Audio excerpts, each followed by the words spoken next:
Glory be to God. Father, we thank you for this opportunity to learn at your feet once again. Thank you for feeding us with your words. Please accept our thanks in the name of Jesus. As we listen to you once again, please speak to our hearts. Bless us through your words. And at the end of our race, please help us to reign with you. In Jesus' mighty name, we have prayed. Wow. Welcome once again to another episode of Bible Lessons.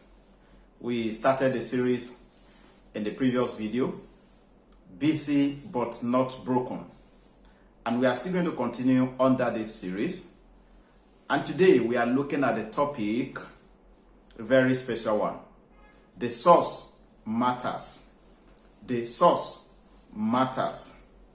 When we talk about source, let's get a few things before we move on. Source is a place, is a person or thing from which something originates or can be obtained. That's the meaning of source.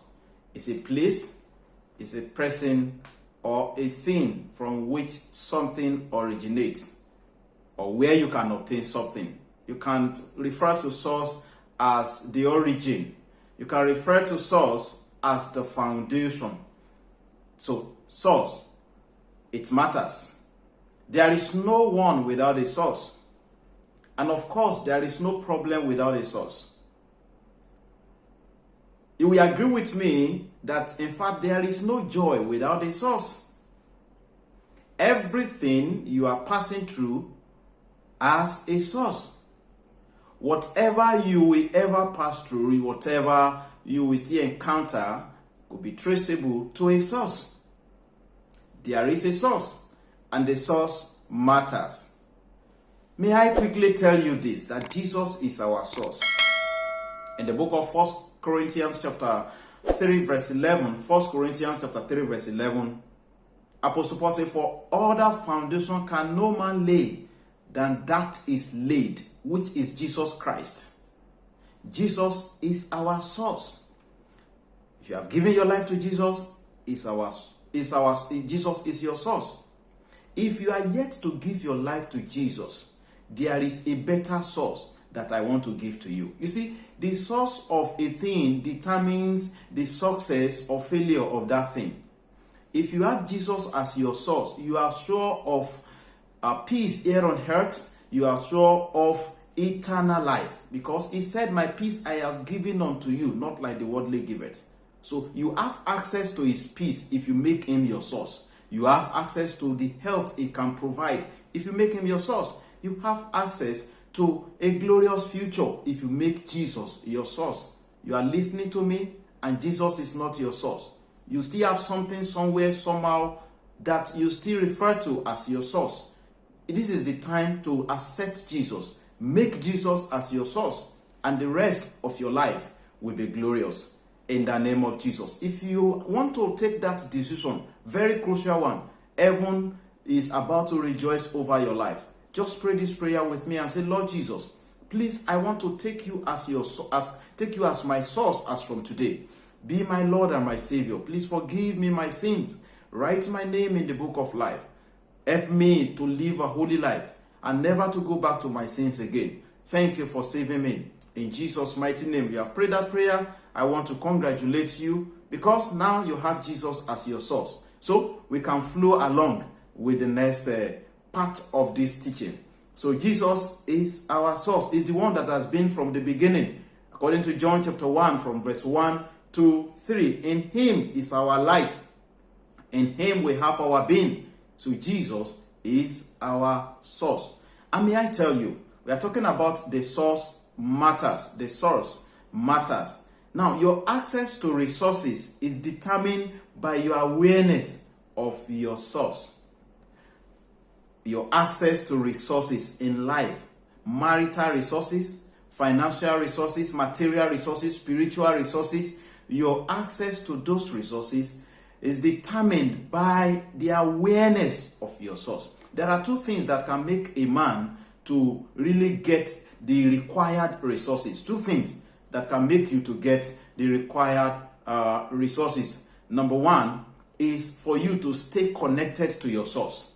The story of a prodigal son. The prodigal son left his source, collected all that belongs to him. You see, what you can get now might not be enough for you to end well.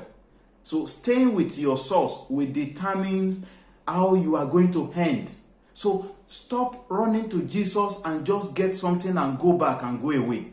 You are looking for health, and because of that, you are so committed to Jesus, you are so spiritual, and the moment you get healed, then you run back like the prodigal son. Oh, you are doing yourself.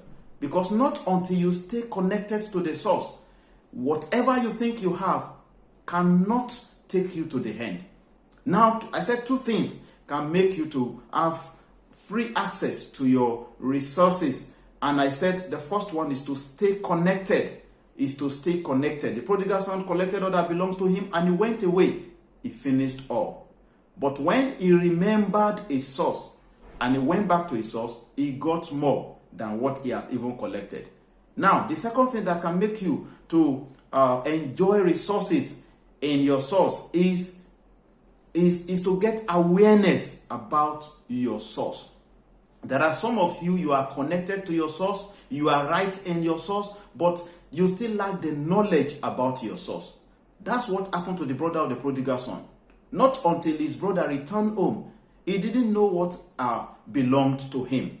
So stay connected to your source, then get enough knowledge about your source. You see, for the fact that you don't have enough knowledge about your source does not mean that your source does not exist. There is a source to everything. There is a source to the miracle you are looking for. If you can locate the source, stay connected to that source, then the rest will be testimony. So the more knowledge of your source you have, the more freedom you will enjoy. You will remain in slavery, remain in bondage, if you are not aware of the source that is available for you. The source of Samson's power was exposed and he became powerless. In Judges chapter 16 verse 6, you need to know your source. You need to stay connected to your source. You need to guide your source. The source is the target of the devil. The devil is not after what is even with you now. He wants to just take you away with your source. He wants to take you away from your source. So stay connected. When Elisha was told about the situation, the terrible situation of that city, he simply went to the source. In 2 Kings chapter 2 verse 19 to 21. And he healed the land by locating the source. There are miracles that are awaiting you if you can stay connected to your source. If you can get the awareness that the source matters in everything you are doing. When Jesus wanted to heal the man that was born blind, he went to the source. And what is that source? That the works of God should be made manifest. That the works of God should be made manifest. Where God looks at is not what you present to him. What God is looking at is not what you are offering. It's the source of what you are offering. Where is it coming from? You are singing praises. Where is the source of that? So there is a source to everything, and the source matters. The source matters in giving gifts, in giving offering. The source what? Matters. That is why in 2 Corinthians chapter 9 verse 7, 2 Corinthians chapter 9 verse 7, every man according as he purposeth in his heart, so let him give, not grudgingly or of necessity, for God loveth a cheerful giver. So, the source of whatever you are giving, God will look at it. Are you giving it from a cheerful heart? So it's not about the gift, it's about the source. So the source matters. In your worship, the source matters. The source of your worship matters. The source of your worship matters, brethren. That is why in Matthew chapter 15 verse 8, it says, these people draw it near unto me with their mouth and honor it me with their lips, but their heart is far from me. At least worship was going on. Honor was going on. But honor that is coming from lips will not be acceptable because the source is wrong. There is nothing wrong with that kind of worship. But there are a lot of things that are wrong with the source of that worship. Where is the source of your worship unto God? Is it a lips worship or mouth worship? The honor you are giving unto God must go beyond lip honor, must go beyond mouth worship. The source matters. The source matters even in your preaching. The source of your preaching matters.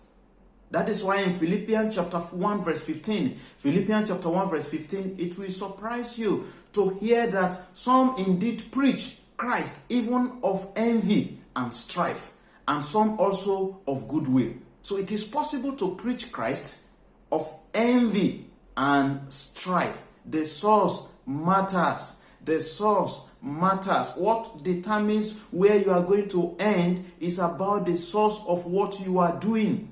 What is the source of what you are doing? The source of your preaching, the source of your exhortation, the source of your counsel, of your counseling. What is the source? The source matters. The source of your relationship also matters. The source of your relationship matters. That is why Galatians chapter 6 verse 10 advises us that we should do good to all men. Brethren, you can be smiling at someone and within you, you are killing that person. The source matters. You can give food to someone and within you, you want the person to get sick and you want to get rid of that person from your way. The source matters. You can call someone and say, I'm falling up. Hope you are okay. How is your health? But within you, you hate the person. The source matters. What you are going to be judged of at the end of the day is not about so many words that you offer, even though our words will be judged, but the source of those words. Check the source of what you are doing, brethren. Stop wasting your time. If the source is not correct, you cannot get a correct reward. What determines the reward that you are going to get is the source of what you are offering. The source of your fellowship, of your following Christ, matters. The source of your following Christ matters. John 6:24. Some people, when they were looking for Jesus, they went to Capernaum, they didn't see him, they were seeking Jesus. And when it got to verse 26 of John chapter 6, hear what Jesus said. Jesus answered them and said, Verily, verily, I say unto you, ye seek me, not because ye saw the miracles, but because ye did eat of the loaves and were filled. Why are you seeking Christ? What is the source of your seeking? Yet, waking early in the morning, going to the church, what is the source? If you miss it in the area of source, you see, you will be cut short, from having access to the resources. And it is the resources that we have that will help us to enjoy our Christian faith. Honestly speaking, if you lack resources in your Christian race, it becomes so difficult. If you don't have awareness about your source, then you keep on struggling and stress becomes the order of the day. I pray that the Lord will just open our understanding. The source of your prayers matters. The source of your prayers matter. James chapter 4 verse 3 says, Ye ask and receive not, because ye ask amiss, that ye may consume it upon your lust. Why are you praying? Why are you asking? The source of your prayers matters. The source of your prayers matter. Let me read Proverbs chapter 1 verse 28 and 29. We may not have time to really explain it. If God permits, we might take that as a real teaching. Proverbs chapter 1 verse 28 and 29. Then shall they call upon me, but I will not answer. They shall seek me early, but they shall not find me. Why? Verse 29. For that they hated knowledge. When you are seeking God, God will go and look at the source. Now, what is the approved source? The approved source in giving, in worshiping, in preaching, in fellowship, in following Christ, in your prayers, is a broken spirit. Psalm 51 verse 17, we read it there. The sacrifice of God is a broken spirit. The right source that God cannot reject is there in the Bible. Psalm 51 verse 17, the sacrifices of God are a broken spirit, a broken and a contrite heart. Oh God, thou will not despise. Other versions say, thou will not reject. The source matters. Brethren, you need to examine your source. Get the right source before you do a thing. It is not enough to do something. You must do it from the right source, the right motive, the right foundation, the right origin, the right perspective. Don't rush. It's not the number of things you are doing that really matters. It's the quality of what you are doing. It's not too late to go back to your source if you have missed it. And the Lord will help you. I'm looking forward to seeing you once again next week. Please, if you have really been blessed by this teaching, share with someone and the Lord will bless you. Father, thank you for your words you've sent to us. Help us to get it right. In aspect of our source, help us to God to retrace our steps back to our source. You are our source. And when we have you, we have everything. We have access to the right resources. Thank you, Heavenly Father. Blessed be thy name, O God. In Jesus' mighty name, we have prayed. God bless you. See you next week by God's grace.